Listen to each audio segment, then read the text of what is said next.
Assalamualaikum warahmatullahi wabarakatuh. Alhamdulillah hamdan katsiran thayyiban mubarakan fi kama yuhibbu rabbuna wa yarda. Wassalatu wassalamu ala nabiyyina Muhammad wa ala alihi wa sahbihi wa man sara ala nahjihi bi ihsanin ila yaumil wa ba'd. Allahumma inna nas'aluka ilman nafi'an wa na'udzubika min ilmin la yanfa'. Saudaraku yang semoga Allah muliakan, tidak ada kata yang pantas untuk kita ucapkan pada kesempatan kali ini kecuali bersyukur kepada Allah Subhanahu wa taala atas segala nikmat dan karunia yang Allah berikan dan Allah limpahkan kepada kita.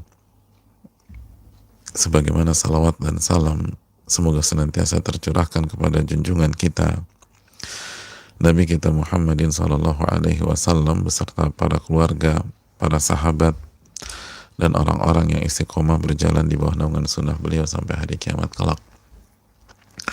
Saudaraku yang Allah muliakan,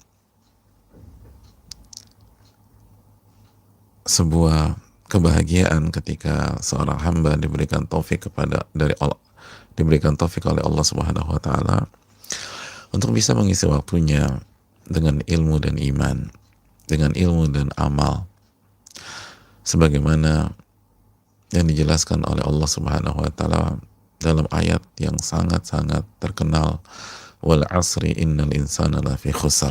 Demi waktu, manusia itu berada dalam kerugian. Manusia itu rugi banget, kata Allah. Tapi setelah itu kita bisa bernafas lega sebab Allah memberikan beberapa pengecualian. Siapa yang gak rugi dalam kehidupannya? Illal ladzina amanu, yaitu orang-orang yang beriman, wa amilus salihat, dan orang-orang yang beramal soleh. Jadi orang-orang yang beramal soleh. Wa tawassaw bil haq wa tawassaw bis sabr, dan saling menasihati di atas kebenaran dan saling menasihati di atas kesabaran.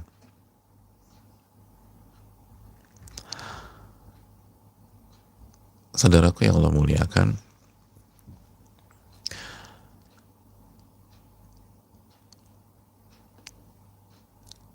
salah satu syarat agar kita tidak hidup dalam sebuah kerugian adalah kita isi waktu-waktu kita dengan ilmu, dengan iman. Karena iman selalu lahir dari ilmu yang bermanfaat.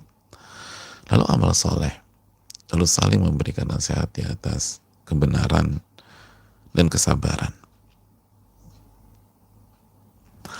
Oleh karena itu bersyukurlah kepada Allah Subhanahu wa taala. Sebagaimana salawat dan salam semoga senantiasa tercurahkan kepada junjungan kita, uswah hasanah kita, qudwah kita, Rasulullah sallallahu alaihi wasallam beserta para keluarga, para sahabat dan orang-orang yang istiqomah berjalan di bawah naungan sunnah beliau sampai hari kiamat kelak. Saudaraku yang Allah muliakan, kita bersama dengan karya emasnya seorang al-imam An-Nawawi rahimahullahu ta'ala, Riyadhus Shalihin. Dan di waktu yang bersamaan kita bersama hadis yang sangat luar biasa, hadis yang dijelaskan oleh para ulama dan dinobatkan oleh sebagian para ulama sebagai hadis yang paling komprehensif di dunia, hadis yang paling kaya akan hikmah, akan pelajaran, akan ilmu. Hadis yang dinobatkan Al-Imam Asy-Syafi'i, Al-Imam Ahmad, semoga Allah merahmati mereka dan seluruh ulama-ulama kita, sebagai hadis yang menjadi salah satu dari 3 hadis besar dalam Islam, satu dari 3 hadis yang mewakili Islam jika kita ingin melihat secara besar.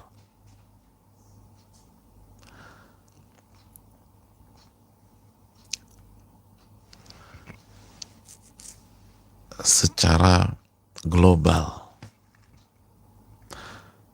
Maka hadis ini adalah satu dari 3 hadis yang menjelaskan tentang agama kita. Bahkan sebagian ulama seperti Al-Imam Ibnu Rajab Al-Hanbali mengatakan ini adalah setengah agama, karena agama terdiri dari amalan-amalan zahir dan amalan-amalan batin atau hati, dan inilah neracanya amalan hati.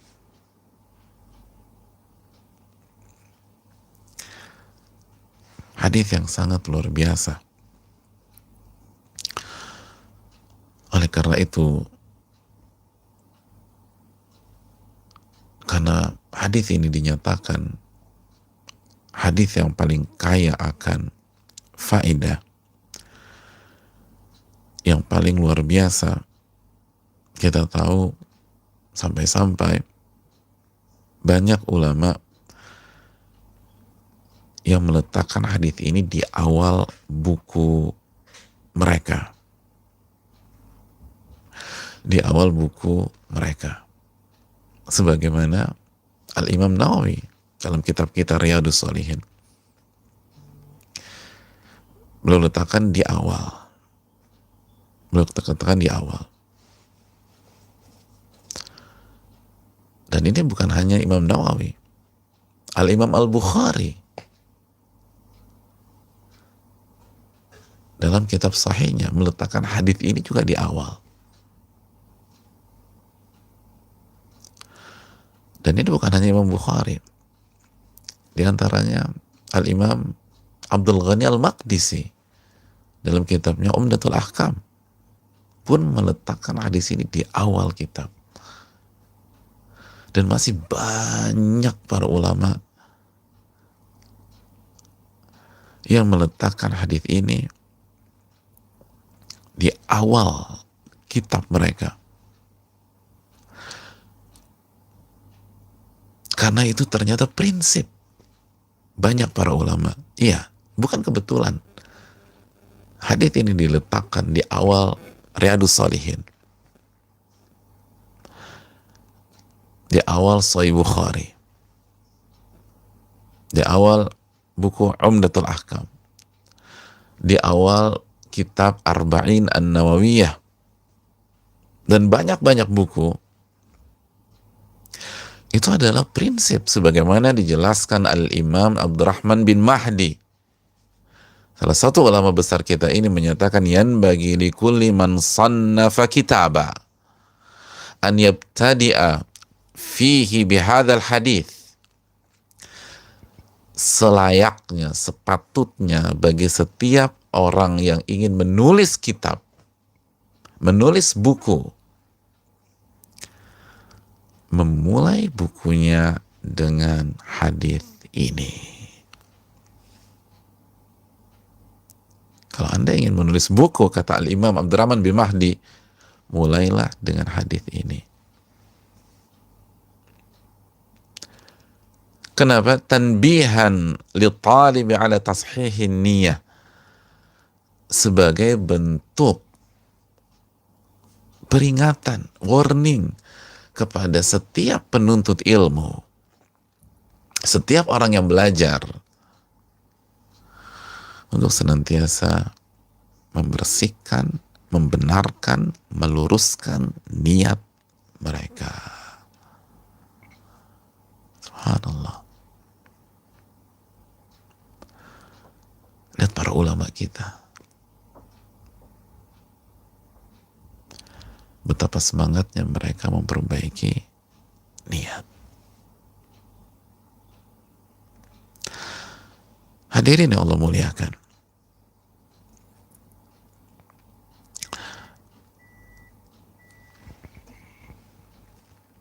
kita sudah sampai pada pembahasan bahwa niat itu adalah keinginan dan tujuan. Dan niat lebih luas dari keikhlasan. Keikhlasan bagian dari niat.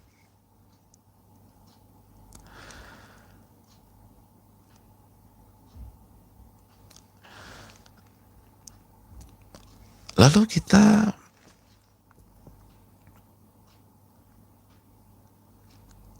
melanjutkan pembicaraan kita sampai pada bahwa niat itu ada dua makna, ada dua jenis. Sebagaimana yang dijelaskan para ulama-ulama besar kita, dijelaskan Al-Imam Ibn Rajab Al-Hanbali, Al-Imam Ibn Al-Qayyim,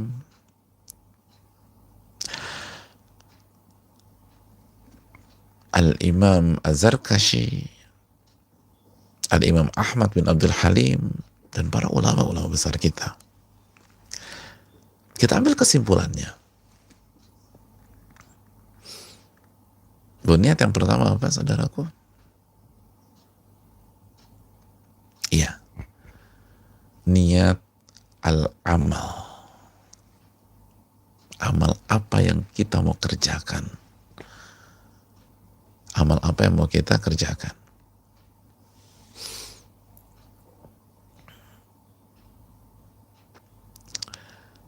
Sebelum kita melakukan sesuatu, niatkan dulu, kita mau ngerjain apa nih? Kita mau mengerjakan apa? Dan ketika kita berbicara meniatkan sebuah amalan,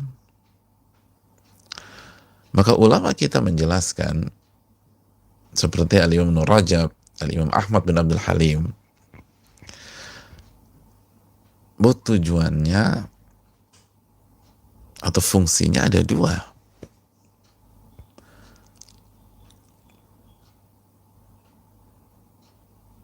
Yang pertama, untuk membedakan mana ibadah dan mana non-ibadah. Karena di beberapa amalan, gambaran antara sebuah ibadah dan non-ibadah itu sama. Bukan hampir sama lagi, sama. Yang membedakan ini ibadah dan ini non-ibadah, ini kegiatan sehari-hari, ini adat. Kalau pakai bahasa fikih, ini adat. Ibadah dan adat. Itu hanya niat. Contoh, mandi janabah atau mandi Jumat buat laki-laki. Mandi junub atau mandi janabah atau mandi Jumat, mandi ihram, mandi id, itu kalau kita bandingkan dengan mandi kebersihan, mandi pagi, mandi sore, siang juga boleh, terserah, itu bisa jadi mereka punya tata cara yang sama persis 100%. Jika kita bicara mandi mujzi, mandi yang penting sah, yaitu basahkan seluruh anggota tubuh. Yang membedakan apa? Niat. Yang membedakan niat. Itu yang membedakan. Atau misalnya seseorang ke Masjidil Haram, lalu dia mau tawaf. Ada orang juga masuk Masjidil Haram hanya mau jalan pagi. Daripada gue jalan pagi nggak jelas di luar, dengan gue jalan pagi aja keliling Ka'bah. Tapi dia nggak niat tawaf sama sekali, dia niat jalan pagi. Ini bagaimana bakar lemak nih. Udah berdua, kebetulan ketemu di tangga, masuk bareng. Itu sama-sama muterin Ka'bah. Sama-sama muterin Ka'bah. Oh, tapi kan yang tawaf kan zikir. Oke, jalan pagi zikir deh. Sambil jalan pagi, gue mau zikir pagi gitu. Aku mau zikir pagi. Boleh nggak? Ya boleh-boleh aja.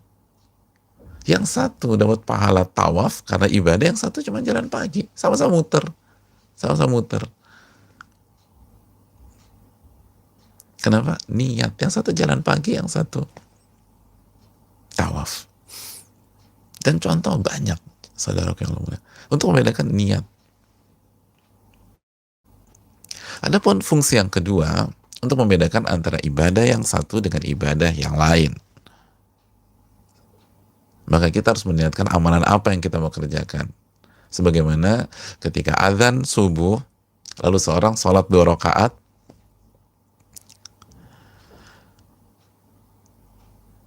di rakaat pertama baca Al-Fatihah, Al-Kafirun, lalu rakaat kedua Al-Fatihah, Al-Ikhlas, maka gambaran seperti ini itu bisa untuk sholat sunnah fajar atau sholat sunnah subuh qobliyah, atau bisa sholat subuhnya, atau sebaliknya rakaat pertama Al-Fatihah, misalnya Al-Fatihah Al-Kautsar, lalu rakaat Al-Fatihah Al-Asar, boleh nggak sholat qobliyah subuh pakai surat di atas? Ya boleh. Sholat subuh boleh juga. Terus kita bedakan mana dong? Ini sholat subuh, ini qobliyah subuh. Innamal a'malu binniyat. Sesungguhnya setiap amal ada niatnya. Niat.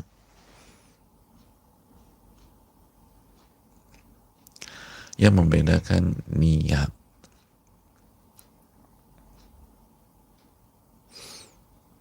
Seorang mau puasa. Hari ini misalnya mau puasa. Dia mau puasa hari Kamis. Lalu ada wanita atau ada seorang yang masih punya utang 1 di Ramadan yang lalu. Ini kesempatan dia bayar nih. Utang tinggal 1 lagi.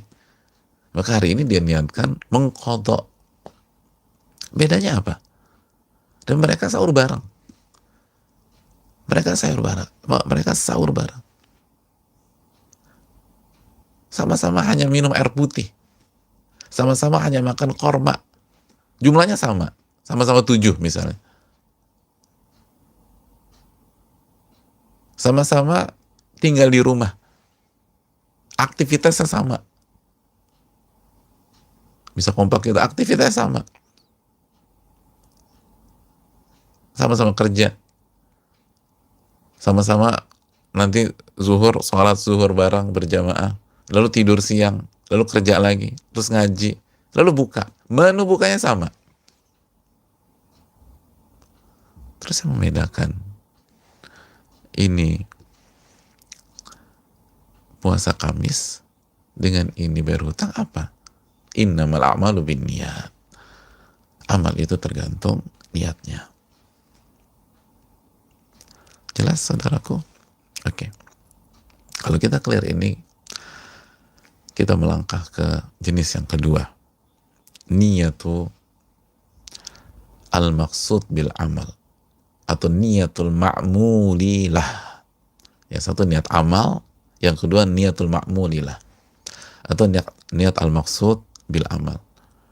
Kita niatkan untuk siapa kita beramal, kepada siapa kita persembahkan amal tersebut, kepada siapa kita persembahkan.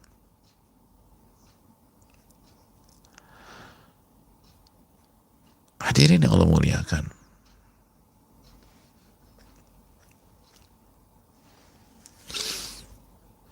setelah kita putuskan, oh saya mau puasa Kamis hari ini, atau saya mau bayar qadha, tinggal 1 hari lagi. Pertanyaan berikutnya, ketika kamu puasa Kamis, kamu puasa qadha, itu puasa buat siapa?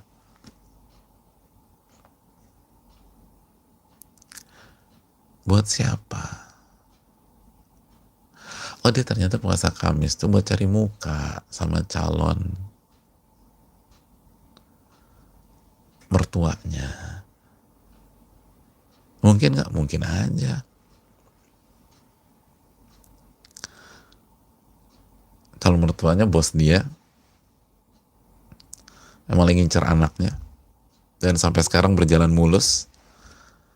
dan tetap harus bangun personal branding yang bagus, di puasa deh.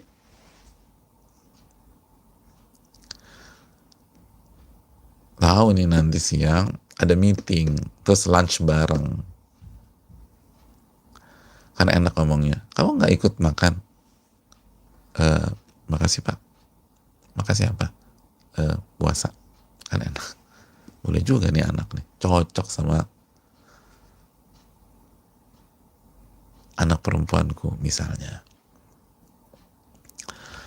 Jadi untuk siapa kita persembahkan itu?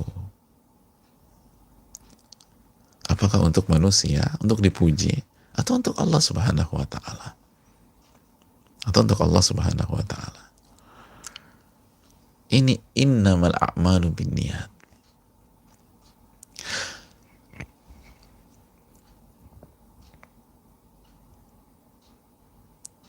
Saudaraku yang Allah muliakan, dan ini penting. Ini penting. Dan ketika kita meniatkan sebuah amalan, sebuah ibadah,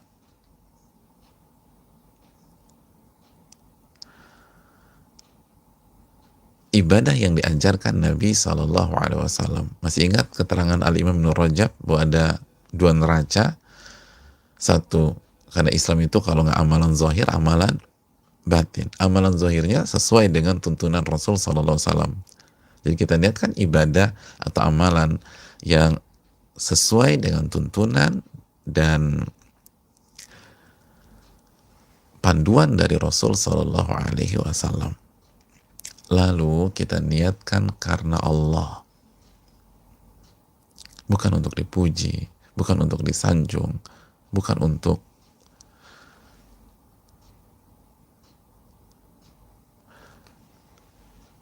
mendapatkan beberapa hal dari dunia, maka itulah pahala. Itulah sabda Nabi SAW, innamal a'malu binniyat wa innama likulli imri'in ma nawakunya. Amal-amal itu tergantung niatnya, dan setiap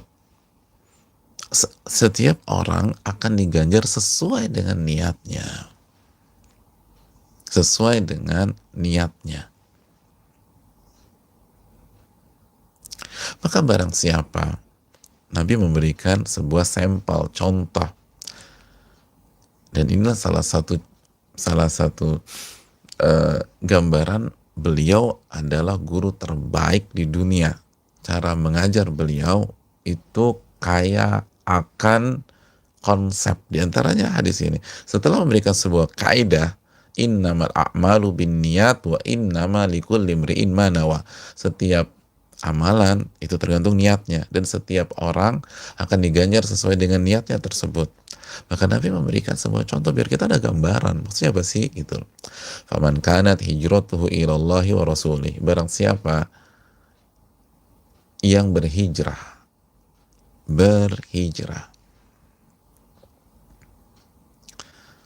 Ini ibadah yang sedang hits banget pada hari-hari ini. Berhijrah. Dia niatkan untuk Allah dan Rasulnya. Fahijratuhu ilallahi wa rasulih. Maka ia mendapatkan Allah dan Rasulnya. Niatnya Allah dan Rasul, dia dapat. Ibadahnya apa? Hijrah. Hijrah dituntunkan oleh Rasul SAW. Niatnya, saya mau hijrah. Untuk siapa? Untuk Allah. Untuk Allah. Maka ia mendapatkan Allah dan Rasulnya. Wa man kanat hijratuhu lidunya yusibuha awi imra'atin yankihuha fahijratuhu ila ma hajara ilaihi. Dan barang siapa yang berhijrah untuk dunia yang ingin ia capai, atau wanita yang ingin dia nikahi,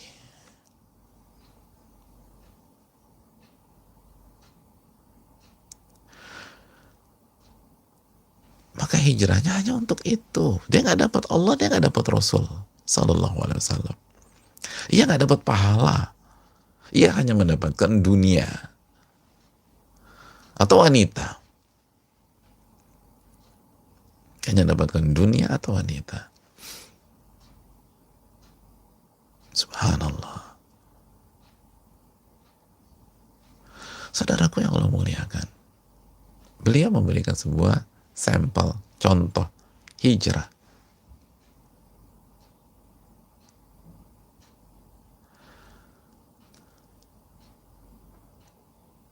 Dan hijrah, sekilas info, pada waktunya kita akan berbicara panjang tentang ini, tapi sekilas info, hijrah itu kata para ulama, sebagaimana dijelaskan salah satu dari mereka yang bernama Al-Imam Muhammad bin Shalih Utsaimin, pakar fikih abad ke-20, beliau menyatakan bahwa hijrah itu terbagi menjadi 3. Yang pertama, hijrah tempat. Itu seseorang berpindah atau pindah dari sebuah tempat atau wilayah atau negeri di mana ia tidak bisa menampakkan keimanan dan keislamannya ke tempat atau negeri yang bisa menampakkan keislamannya.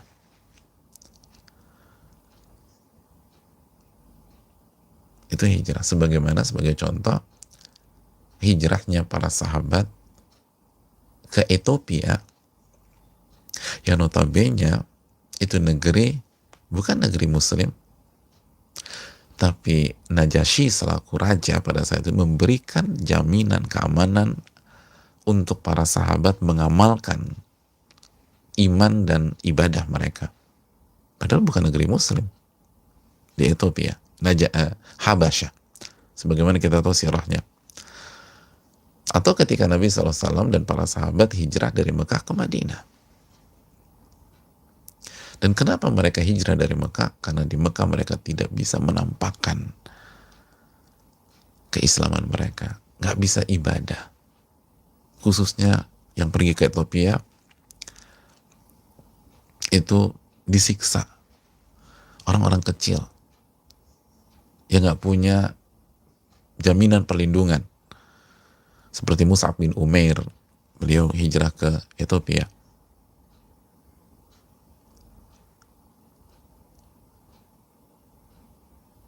Ummu Salamah, lalu setelah itu hijrah ke Madinah.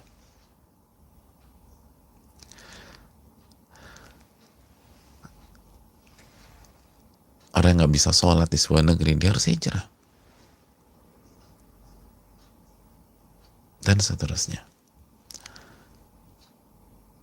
Nggak bisa menampakkan dan mengamalkan agamanya. Yang kedua, hijrah perbuatan. Sebagaimana sabda Nabi SAW, wal muhajir man hajara ma nahallahu an. Dan orang yang berhijrah adalah orang yang meninggalkan apa yang Allah larang. Apa yang Allah larang.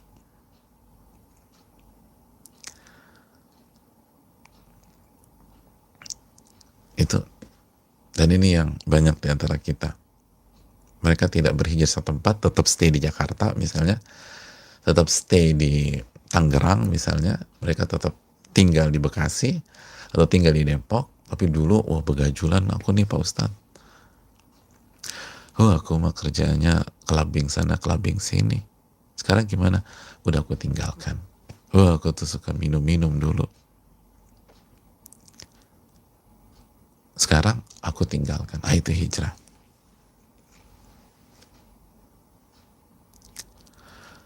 Yang ketiga, hijrah person. Artinya kita meninggalkan orang atau pihak yang memberikan pengaruh buruk kepada kita. Memberikan pengaruh buruk kepada kita. Mengajak kita ke neraka misalnya. Mengajak kita maksiat. Mengajak kita untuk durhaka sama Allah. Mengajak kita, memprovokasi kita nggak punya adab, nggak mau ibadah, kufur nikmat. Itu hijrah dari orang-orang kayak begitu. artinya tinggalkan. Tanpa harus, mungkin nggak harus memutuskan hubungan, tapi udah tinggalin aja, menjauh. Karena kalau saya deket dia, saya kok banyak maksiatnya Ustaz. Kalau aku lagi sama mereka tuh, kerjanya ngomongin orang aja, nah itu. Berpengaruh negatif, itu juga dinamakan hijrah. Itu gambaran global. Kita kembali. Jadi Nabi mengatakan barang siapa yang hijrahnya untuk Allah dan Rasulnya, maka ia akan mendapatkan Allah dan Rasulnya. Dan barang siapa yang hijrahnya untuk dunia atau wanita yang ingin ia nikahi. Ada orang, lu pokoknya harus ke kajian A. Kenapa? Itu ceweknya bening-bening bro. Siapa tahu kita dapat jodoh di situ. Oh boleh juga itu. Akhirnya datang ke kajian. Niatnya apa? Bukan untuk dapat hidayah, bukan untuk dapat ilmu, bukan untuk ibadah, tapi nyari wanita. Dan itu udah disabdakan Nabi SAW 15 abad yang lalu, saudaraku. Awi mura'atin yankihuha, atau dia ingin cari wanita yang ingin dia nikahi, atau pria kalau kita perempuan hanya pengen nikah doang, nggak laku-laku, di klub gitu, di tempat-tempat hiburan. Sekarang nih lagi hits ke masjid, gue ke masjid aja. Niatnya gak mau untuk ibadah, hanya untuk dapat jodoh. Maka itu yang dia dapat. Dia gak akan dapat Allah, gak dapat Rasulnya. Subhanallah. Dia gak dapat. Ini yang disabdakan Nabi SAW. Oleh karena itu, saudaraku yang Allah muliakan, ini penting. Untuk siapa kita lakukan ini? Untuk apa kita kerjakan ini? Niatkan kepada Rabbul Alamin. Jangan cari pujian, jangan cari sanjungan, atau jangan cari dunia sebagaimana hadis ini. Jangan cari dunia dan jangan hanya berharap wanita. Faman kanat hijratuhu ilallahi wa rasuli fa hijratu ilallahi wa rasuli. Barang siapa yang hijrahnya untuk Allah dan Rasulnya, dia akan dapatkan Allah dan Rasulnya. Dan barang siapa yang hijrahnya untuk dunia, Mbak, kenapa beralih jadi ke busana muslimah? Pangsa pasarnya lagi banyak, Mas. Cuman begitu aja. Jadi beralih cuman karena pangsa pasarnya banyak. Hanya cari uang. Atau wanita yang ingin dia nikahi, dia hanya dapat itu. Dan dia nggak mendapatkan Allah dan Rasulnya.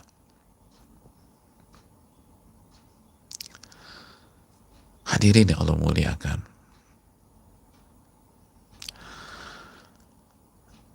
Oleh karena itu, saudaraku yang Allah muliakan, ini yang perlu kita camkan. Ini yang perlu kita renungkan.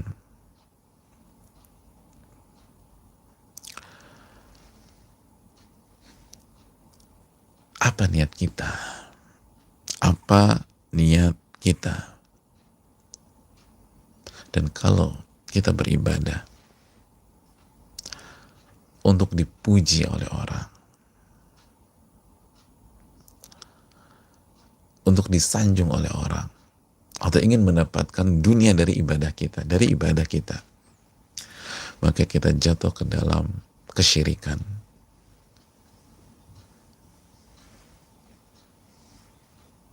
Minimum syirik kecil. Nabi SAW bersabda, akhafu ma akhafu ala ummati, dalam riwayat akhafu ma akhafu alaikum asyirkul asghar. Yang paling aku takutkan menimpa umatku adalah syirik kecil.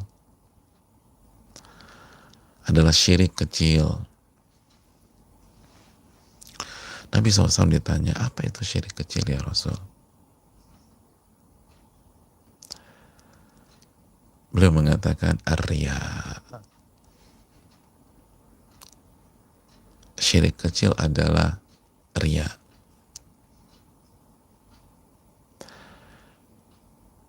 Hadirin yang Allah muliakan,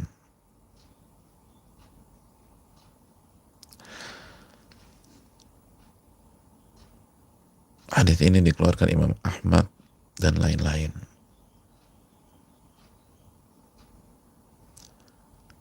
Dan riya adalah beramal lalu memperlihatkan amalnya agar dipuji oleh pihak lain, sebagaimana dijelaskan oleh Imam Ibnu Hajar. Beramal lalu dia perlihatkan amalnya. Riya itu dari kata ro'a yara, lalu ro'a yura'i, memperlihatkan, dari kata-kata melihat, memperlihatkan agar dipuji oleh orang. Itu kata inna akhwafa ma akhafu alaikum asyirkul asghar. Yang paling aku khawatirkan menimpa kalian itu syirik kecil. Apa itu syirik kecil? Ar-riya. Riya. Beramal ingin dipuji oleh orang. Beramal ingin dipuji oleh orang.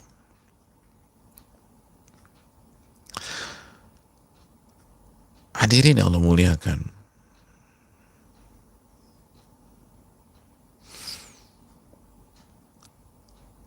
yang paling Nabi takutkan menimpa alaikum. Dalam riwayat ala ummati, umatku. Tapi dalam riwayat yang tadi alaikum, menimpa kalian. Siapa kalian? Saya mau tanya sama kita semua, kalian itu kata ganti orang keberapa? Coba kita pikir-pikir dulu.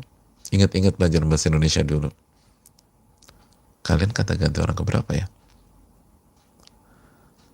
Kata ganti orang kedua, plural, jamak, kalian. Apa maksud kata ganti orang kedua? Yang berhadapan langsung dengan pembicara, yang diajak ngomong. Pertanyaan saya, siapa yang diajak bicara pada saat itu? Saya? Antum? Kita? Bukan. Sahabat radhiyallahu ta'ala anhu. Sahabat. Nabi nggak mengatakan yang paling aku khawatirkan menimpa umat di akhir nanti, di akhir zaman nanti.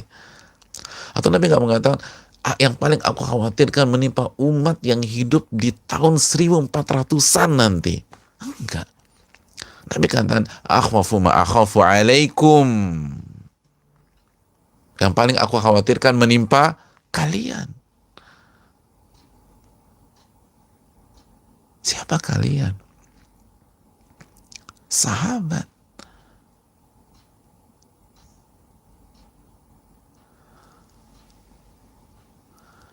Oh, berarti kita aman, Pak Ustadz. Alhamdulillah. Saya udah tegang tadi, Pak Ustadz. Saya pikir saya, ternyata bukan. Emang tuh para sahabat. Loh, salah, Mas. Kalau para sahabat saja dikhawatirkan, apalagi kita? Apalagi kita? Anda tahu siapa sahabat? Nabi SAW mengatakan khairun nasi qarni. Sebaik-baik manusia itu generasiku. Hadis Bukhari. Jadi kalau orang-orang terbaik saja dikhawatirkan, ya apalagi ya kita. Yang berantakan begini. Yang masih tertatih-tatih. Yang baca Quran mungkin masih salah. Yang baru hijrah tahun lalu, 2 tahun lalu, 3 tahun lalu, 5 tahun lalu, atau 10 tahun lalu. Dan kemajuannya pun juga nggak luar biasa atau nggak bagus-bagus amat. Itu sahabat. Kalau ada orang mengatakan, kalau kita misalnya, kita ujian kimia di SMA paling hebat dapat 5,5. Udah paling top udah. Begitu dapat 5,5 kita takdir anak satu kelas ke kantin. Saking terharu birunya. Biasanya dapat 3, dapat 2, dapat 1,5. Gila, gue dapat 5,5. Lo semua makan di kantin. Tiba-tiba ada orang mengatakan yang paling aku khawatirkan menimpa profesor kimia adalah kasus ini. Profesor kimia Ini kasus paling ditakutkan menimpa profesor-profesor kimia. Kemungkinan saya khawatir nih, profesor kimia ini terjatuh dalam kasus ini. Lalu mungkinkah kita yang tadi nilai kimia terbaiknya 5,5 tenang-tenang aja? Ini yang dikhawatirkan menimpa profesor kimia.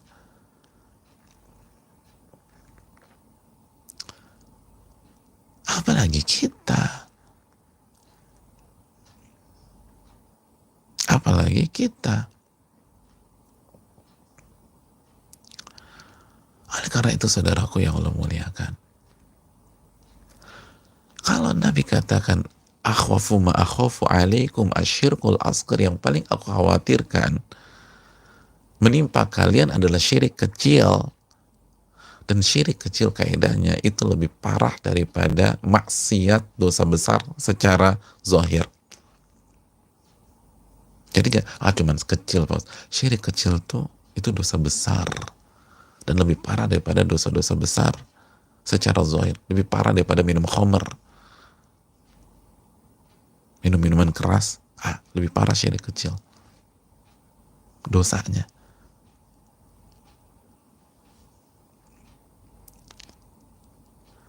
Itu mereka, itu sosok-sosok seperti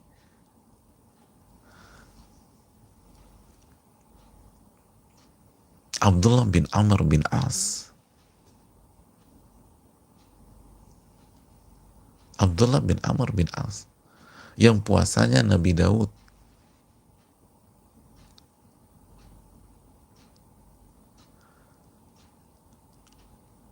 yang khataman Qur'annya 3 hari khatam, 3 hari khatam, 3 hari khatam. Sebelumnya sehari khatam, sehari khatam, sehari khatam.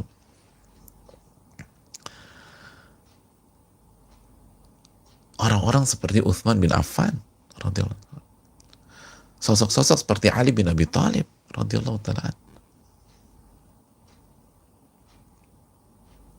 seperti Umar bin Khattab radhiyallahu ta'ala yang menginfakkan setengah hartanya, sosok-sosok seperti Abu Bakar As-Siddiq yang menginfakkan semua hartanya. Akhafu ma akhafu alaikum.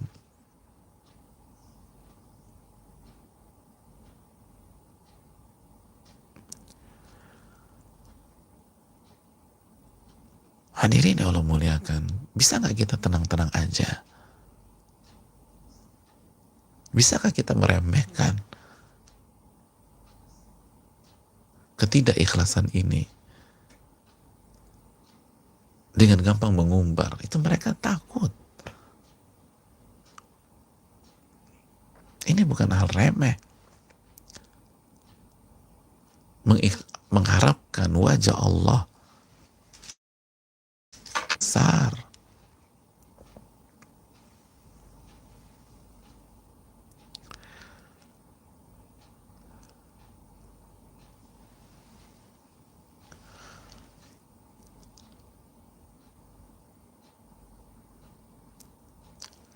Wanita-wanita seperti Aisyah, seperti Ummu Salamah, seperti Ummu Sulaim, akhwafu ma akhafu alaikum. Lalu kita para wanita hari ini santai-santai aja. Enggak, aku ikhlas kok, aku ikhlas.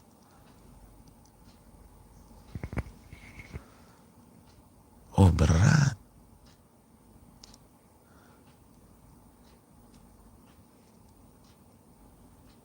Hadirin yang Allah mudahkan.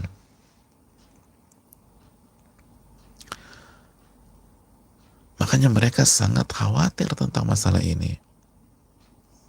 Mereka sangat khawatir.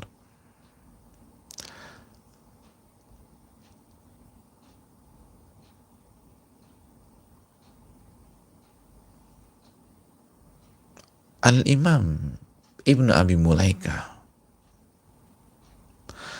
sebagaimana dalam hadis Al-Bukhari, seorang ulama besar, beliau pernah menyatakan, adraktu 30 min ashabi Rasulillah sallallahu alaihi wasallam kulluhum yakhafun nifaqu ala nafsi. Aku pernah bertemu 30 sahabat Rasul Sallallahu Alaihi Wasallam dan semuanya khawatir terjatuh ke dalam kemunafikan.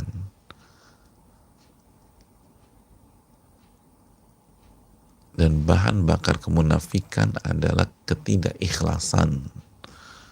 Inti dari kemunafikan itu tidak ikhlas.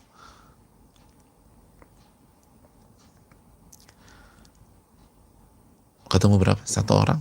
Dua orang? Adraktu thalathin min ashabi Rasulillah SAW. Aku ketemu 30 sahabat. Semuanya khawatir nggak ikhlas. Nggak ada yang merekomendasi imannya sendiri. Secara terang-terangan maupun secara halus. Intinya adalah Nabi mengatakan inna akhwafa ma akhafu alaikum asyirkul asghar.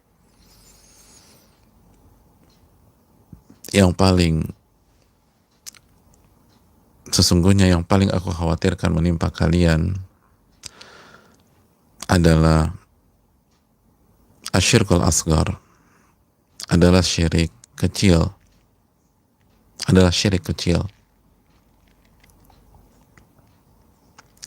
Lalu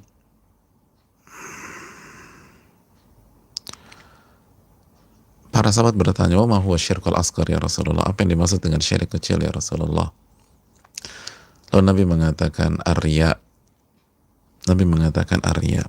Yaitu beramal, memperlihatkan amalan agar dipuji oleh orang. Beramal, memperlihatkan amalan agar dipuji oleh orang. Dan kita telah mengatakan bahwa hal ini begitu membekas di hati orang-orang soleh, di hati para sahabat. Makanya Al-Imam Ibn Abi Mulaika itu sempat mengatakan, adraktu thalathina min ashabi Rasulillah SAW kulluhum yakhafu nifaqa ala nafsi. Dan aku bertemu dengan 30 sahabat Rasul SAW, semuanya khawatir mengidap penyakit kemunafikan. Dan inti dari kemunafikan adalah tidak ikhlas, tidak jujur. Niat itu bukan ke Allah Subhanahu wa Ta'ala. Dan yang ditemui oleh Imam Ibnu Abi Mulaika itu bukan sahabat-sahabat kecil, tapi banyak sahabat-sahabat besar.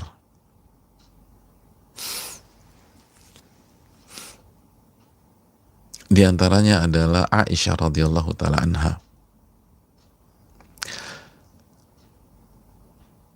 Aisyah khawatir dirinya munafik. Aisyah khawatir dirinya nggak ikhlas. Subhanallah. Asma binti Abi Bakar. Asma, wanita besar, ya begitu luar biasa, khawatir dirinya tidak ikhlas. Abdullah bin Abbas, subhanallah, Abdullah bin Abbas, orang paling pakar Quran. Kata banyak para ulama, ni'matur turjumanil Quran Abdullah bin Abbas, sebaik-baik pentafsir Al-Quran Abdullah bin Abbas, sepupu Rasul Sallallahu Alaihi Wasallam.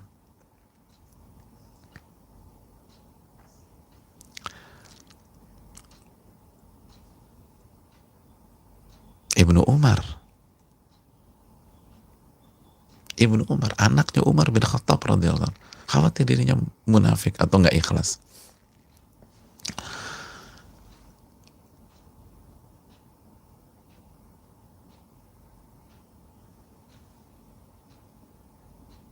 Oleh karena itu, ini yang perlu kita camkan bersama-sama.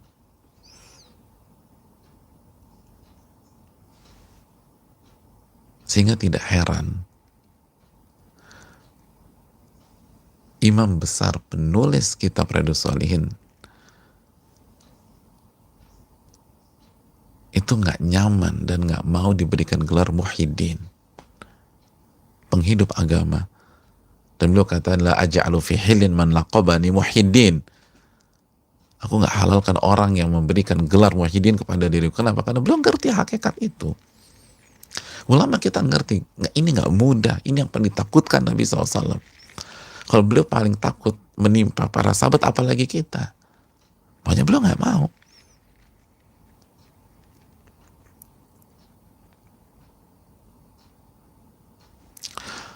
Oleh karena itu yang perlu kita camkan bersama-sama.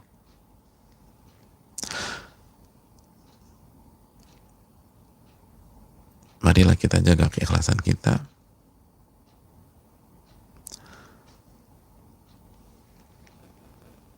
Innamal a'malu binniyat, amal itu tergantung niatnya. Wa innamal likulli imri'in ma nawa, dan setiap orang akan diganjar sesuai dengan niatnya tersebut. Barang siapa yang berhijrah untuk Allah dan Rasulnya, maka ia akan mendapatkan Allah dan Rasulnya.